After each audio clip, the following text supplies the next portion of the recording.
तो दोस्तों आप सबका बहुत बहुत स्वागत है गणेशा वर्ल्ड के इस यूट्यूब चैनल में। तो दोस्तों जैसा कि आप सभी को पता है कि कल जो है ना आपका 1 बजे से एग्ज़ाम है और एग्ज़ाम की जो तैयारी है वो अभी समस्या में पड़ी हुई है कि तैयारी कैसे करें, क्या हुआ, सिलेबस हुआ नहीं, प्रॉब्लम है। दोस्तों ये सारी प्रॉब्लम है, तो इन सभी प्रॉब्लम को जो सॉल्यूशन है आ गया है। दोस्तों ये जो आपको मॉडल पेपर में जो प्रोवाइड करा रहा हूँ, मॉडल पेपर जो आपको सॉल्व करा रहा हूँ, इस मॉडल पेपर को अच्छे से मस्त तरीके से तैयार करके जाइएगा। ठीक है, इस मॉडल पेपर को तैयार करके जाइए, गारंटी से कह रहा हूँ कि आपका जो पेपर है ना 70 में से 76 का जाएगा। ठीक है, चलो तो स्टार्ट करते हैं दोस्तों वीडियो को और जल्दी से ना इस मॉडल पेपर को हम ना तैयार करते हैं। तो आइए दोस्तों देखते हैं। तो दोस्तों आप तो ये तो जानते ही हो ना, सबसे पहले रिक्त स्थान होते हैं, सबसे पहले दोस्तों सही विकल्प होते हैं। तो सबसे पहले सही विकल्पों को दोस्तों हम देख लेते हैं। दोस्तों हमारे पास सबसे पहला सही विकल्प है 1000 ग्राम विलायक में उपस्थित विलेय के मोलों की संख्या को क्या कहते हैं। तो ये तो सिंपल सा आंसर है दोस्तों, मोललता कहते हैं। क्या कहते हैं? मोललता कहते हैं। अणु संख्या गुणधर्म नहीं है तो क्या नहीं है मेरे भाई अणु संख्या गुणधर्म? तो आपको पता है जो वाष्प दाब होता है वो वाष्प दाब अणु संख्या गुणधर्म नहीं होता। तो जल्दी से क्लिक कर लीजिए अपने माइंड में इन सब चीज़ों को और जल्दी से एग्ज़ाम को ना फोड़ डालिएगा, बिल्कुल, है ना। चलो इसके बाद भी दोस्तों मैं तो ये भी कहता हूँ कि दोस्तों आपको देखो 100% अगर तैयारी करनी होती तो सब कुछ पढ़ना होता है। तो इस पेपर को भी तैयार कर लें, ठीक है, और भी आप कर लें, क्योंकि आपका मेन फोकस तो त्रैमासिक पेपर नहीं है, आपका मेन फोकस जो है ना वो आपका बोर्ड एग्ज़ाम है। ठीक है, तो इस पेपर के बाद भी आप तो तैयारी कर लेना मेरे भाई। ठीक है, नेक्स्ट है हमारा मोहल लवण है। तो मोहल लवण क्या है मेरे भाई? द्विक लवण है। मोहल लवण क्या है? द्विक लवण। जो मैंने कल ऑब्जेक्ट में मैंने आपको प्रोवाइड किए थे, ऑब्जेक्ट मैंने आपको कराए थे दोस्तों, उनका ही है। ये सब कुछ ना बहुत अच्छे तरीके से आप लोग कर पाओगे। ठीक है ना। चलो इसके बाद दोस्तों हमारा क्या है? इसके बाद दोस्तों हमारा क्या है? एक सेकंड दोस्तों, हाँ अगला है हमारा निम्न में से कौन सा लिगेंड कीलेट बनाता है। तो इसमें से कौन सा जो लिगेंड आपको दिख रहा है वो आपका कीलेट बनाता, तो ऑक्सीलेट बनाता है। ठीक है, एथिल आयोडाइड को एल्कोहल के साथ गर्म करने पर क्या प्राप्त होता है? तो ध्यान रखना दोस्तों, एथिलीन प्राप्त होता है। क्या होता है मेरे भाई? एथिलीन प्राप्त होता है। आगे बढ़ जाते हैं दोस्तों जल्दी से। नेक्स्ट दोस्तों हमारा जो अगला क्वेश्चन है वो हमारा क्या है? SN1 अभिक्रिया में प्रथम पद में निर्माण किसका होता है? तो कार्बोधनाइन का होता है। ठीक है, ल्यूकास अभिकर्मक द्वारा किसका परीक्षण किया जाता है? तो दोस्तों आपने एल्कोहल के परीक्षण की विधियां पढ़ी थी, तो ल्यूकास अभिकर्मक द्वारा जो है ना वो आपका एल्कोहल का परीक्षण किया जाता है। किसका परीक्षण? एल्कोहल का परीक्षण किया जाता है मेरे भाई। ठीक है, चलो आगे बढ़ जाते हैं दोस्तों, अगले क्वेश्चन पे हम बात कर लेते हैं। और हमारा अगला क्वेश्चन दोस्तों रिक्त स्थान पर है। क्या है मेरे भाई? रिक्त स्थान पर। रिक्त स्थानों में हमारा पहला रिक्त स्थान है निश्चेतक के रूप में ईथर का उपयोग किया जाता है। ध्यान रखना मेरे भाई, ईथर का। और आप बल्कि इसका और सटीक आंसर देना चाहते हैं तो आप लिख देना die ethyl ether. Die ethyl ether, die ethyl ether लिख लेना। ठीक है, तो डाई एथिल ईथर का उपयोग किया जाता है निश्चेतक के रूप में। ठीक है, नेक्स्ट है एरिल हैलाइड का सामान्य सूत्र। एरिल हैलाइड बोला है तो एरिल हैलाइड का सामान्य सूत्र क्या होता है? तो रिंग के ऊपर Cl, रिंग के ऊपर जो Cl है वो एरिल हैलाइड का सामान्य सूत्र है। ठीक है, हीमोग्लोबिन आयरन का क्या है? यौगिक है। क्या है? यौगिक है। ल्यूकास समीकरण निर्जल जिंक क्लोराइड और HCl का मिश्रण है, HCl। ठीक है, तथा में क्या करना है? HCl लिखना है। ठीक है ना। चलो नेक्स्ट है SN1 अभिक्रिया 2 पदों में पूर्ण होती है। उपसय संयोजकता का सिद्धांत किसने दिया था? तो मेरे भाई जो बर्नर साहब हैं, ये बर्नर साहब ने उपसय संयोजकता का सिद्धांत दिया था। ठीक है, तो क्लियर हो गया। अब हम बढ़ जाते हैं आगे मेरे भाई। दोस्तों हमारा अगला है एक आदर्श विलयन वह होता है जो सभी परिस्थितियों में राउल्ट नियम का पालन करता है। किसका करता है भाई? राउल्ट नियम का पालन करता है। उसे ना हम क्या बोलते हैं? आदर्श विलयन बोलते हैं। ठीक है, जोड़ी मिलाइए तो राउल्ट का नियम नंबर 1 आदर्श विलयन। ठीक है, अणु संख्या गुणधर्म विलेय की कणों की संख्या पर निर्भर करता है। EDT क्या है? बहुधंतु लिगेंड है। नाइट्रो क्या है? तो नाइट्रो क्या है? ऋणात्मक लिगेंड है, तो ये चौथा हो गया। कार्बोनिल क्या है? फास्जीन है। और SN2 अभिक्रिया क्या है? माध्यमिक यौगिक। ठीक है, तो इस टाइप से दोस्तों भाई कंप्लीट कर लो यार, इनको आपके लिए बहुत ज़रूरी है ये चीज़ें सब, है ना। तो इसलिए आप जल्दी जल्दी इनको कंप्लीट कर लेते। ठीक है, चलो अगला है दोस्तों हमारा चौथा है एक शब्द में उत्तर दीजिए। एक शब्द में दोस्तों हमें क्या करना है? आंसर देना है। तो इसने बोला समपराशरी विलयन किसे कहते हैं? तो आप इसका आंसर क्या लिखोगे? आप इसका आंसर सुन लो एक बार।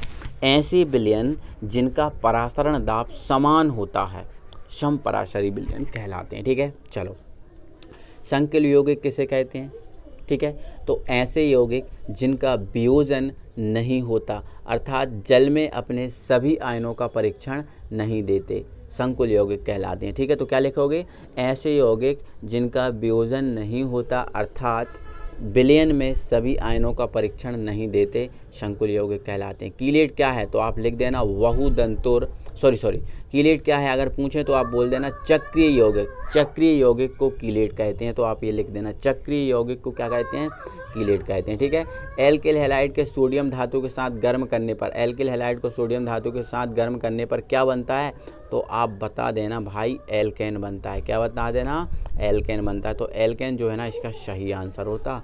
नेक्स्ट है कार्बोक्सिलिक अम्ल किसे कहते हैं? तो जो आपका CH3, यहाँ पर लिख लेना सही तरीके से, एक सेकंड मेरे भाई, CH3COOH जो है ना वो आपका कार्बोक्सिलिक अम्ल है। ठीक है, एल्कोहल का निर्जलीकरण क्या बनता है? एल्कोहल के निर्जलीकरण से क्या बनता है? तो एल्कोहल के निर्जलीकरण से मेरे भाई आपको एल्कीन प्राप्त होता है। क्या प्राप्त होता है? एल्कीन। तो आप इसमें एल्कीन लिख देना, सही आंसर है।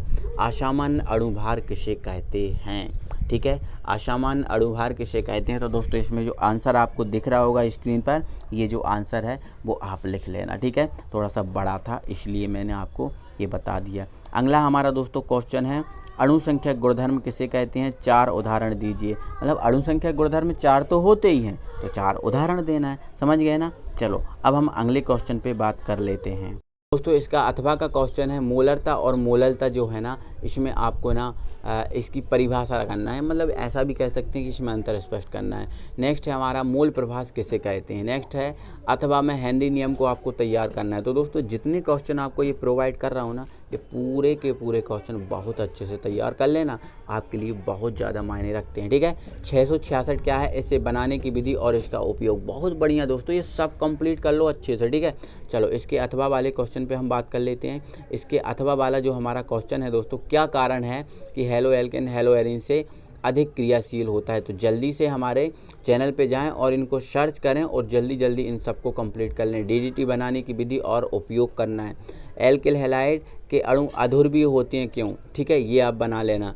कॉल्बे सिमेट अभिक्रिया या कॉल्बे अभिक्रिया को समीकरण सहित समझाना है। विलियमसन संश्लेषण अभिक्रिया को समझाना है। लिगेंड क्या है, उदाहरण सहित समझाना। तो ये जो चीज़ें हैं ना आप अच्छे से कंप्लीट कर लो, बहुत ज़्यादा मायने रखती हैं। और जो है ना आपका पेपर अगर इनको कंप्लीट कर लिया ना तो बहुत अच्छे से जाने वाला है मेरे भाई। आपका जो पेपर है बहुत मस्त जाने वाला है यदि इनको कंप्लीट कर लिया आपने तो। ठीक है, नेक्स्ट है प्रभावी परमाणु क्रमांक या प्रभावी परमाणु संख्या, मतलब EAN नंबर जो है ना वो क्या है आपसे पूछा है।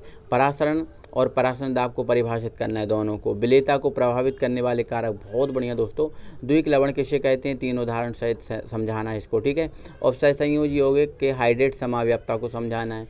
निम्नलिखित परिवर्तनों के रासायनिक समीकरण, कुछ आपको परिवर्तन है उनके रासायनिक समीकरण देना है, तो देख लेते हैं उन परिवर्तनों को। तो पहला परिवर्तन दोस्तों हमारे पास है मेथिल अल्कोहल से एथिल अल्कोहल। मेथिल अल्कोहल से आपको एथिल अल्कोहल बनाना है। ग्लूकोज से एथेनॉल बनाना, तो ये कंप्लीट कर लो। ठीक है, नेक्स्ट है दोस्तों हमारा, अब अगला है हमारा, फिर भी आपको अथवा वाला जो क्वेश्चन है उसमें भी आपको कुछ परिवर्तन करना है। तो देखो एथेनॉल से डाई एथिल ईथर बनाना है। एथेनॉल से क्या बनाना है? Die ethyl ether. फिनॉल से पिक्रिक अम्ल बनाना है, बहुत बढ़िया बना लोगे। क्लोरोफॉर्म की ऑक्सीकरण अभिक्रिया लिखिए तथा क्लोरोफॉर्म को ऑक्सीकरण से बचाने के उपाय। क्लोरोफॉर्म को ऑक्सीकरण ना हो इससे बचाने के क्या उपाय हैं ये बताना है। ठीक है, नाभिक स्नेही प्रतिस्थापन और इलेक्ट्रॉन स्नेही प्रतिस्थापन अभिक्रियाओं को उदाहरण सहित आपको समझाना है। ठीक है, नेक्स्ट है हमारा, अब आगे हमारा दोस्तों ये है कि कुछ टिप्पणी आपको लिखना है, तो इन कुछ टिप्पणियों को हम देख लेंगे। ठीक है, चलो देख लो एक बार दोस्तों इनको, है ना, कि निम्नलिखित वो बनाने की विधि और उपयोग लिखना है। BSC और DDT है ना। अगला है हमारा राउल्ट का वाष्पदाब अवनमन नियम लिखना है। ठीक है, चलो तो ये क्वेश्चन जो है ना आप जल्दी जल्दी से कंप्लीट कर लो मेरे भाई। ठीक है, आपको बहुत अच्छा लगा।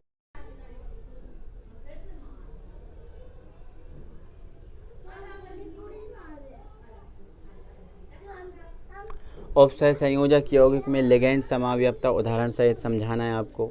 उपसय संयोजक यौगिक में उपसय संयोजी समाव्याप्तता को उदाहरण सहित समझाना है। आदर्श और अनादर्श में अंतर करना है। धनात्मक विचलन और ऋणात्मक विचलन में अंतर करना है। बर्नर का उपसय संयोजक तक सिद्धांत उदाहरण सहित समझाना है। ठोस की द्रव्यमान को प्रभावित करने वाले कारक आपको समझाना है, तो ये कंप्लीट करोगे आई होप। अगला है 19वां क्वेश्चन हमारा, एक सेकंड दोस्तों, SN बनता था SN2 अभिक्रियाओं को क्रियाविधि आपको समझाना है और इनमें अंतर करना है, ठीक है। तो ये आप कंप्लीट कर लेना मेरे भाई, ठीक है। चलो इतना अगर आप कंप्लीट कर लेते हो तो मैं कहता हूँ ना 100% आपका अच्छे से अच्छे नंबर आएंगे, कोई भी कहीं भी प्रकार की कोई प्रॉब्लम नहीं होगी। लेकिन वास्तविकता बता देता हूँ दोस्तों, ये मॉडल पेपर है, कोई आपका एग्ज़ाम में कल आने वाला पेपर नहीं है, ये केवल मॉडल पेपर है, आपकी प्रिपरेशन को ध्यान में रखते हुए तैयार किया गया था, ठीक है। तो इनको आप कंप्लीट करना, ठीक है दोस्तों। चलो मिलते हैं दोस्तों फिर अगली वीडियो में, तब तक के लिए थैंक यू वेरी मच। और ज़्यादा से ज़्यादा लोगों में शेयर कर देना ये, ताकि सभी के पास पहुंच जाए। और अभी तक जिसने वीडियो को लाइक नहीं किया लाइक कर दो, चैनल को सब्सक्राइब नहीं किया तो चैनल को सब्सक्राइब कर लो। मिलते हैं, थैंक यू वेरी मच।